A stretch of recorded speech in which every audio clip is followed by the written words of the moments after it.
I'm a police officer from Massachusetts. I read your write-up and One of the retirees from my police force was an ex-prisoner of war from the 15th Air Force during the Palesti oil bombing raids. Yeah. I used to hear about all you guys leaving Italy to bomb Palesti. Finally glad to have someone like you and add you to my project.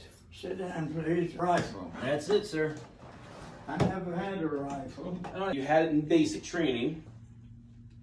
Look at all those names. Yeah, look at that. And that's something. Squeeze Pendleton right in there. I can try. Give it a try. Perfect. I brought you a book as well. Who shot down over Corsica, coming back. Yeah.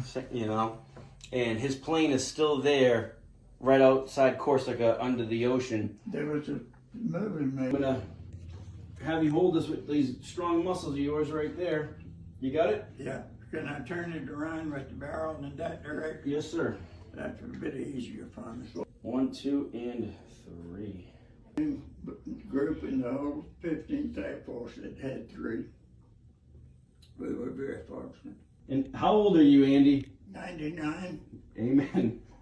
What's that got to do with what we're drinking? Because it's not often I raise a toast with a gentleman who's 99. Cheers.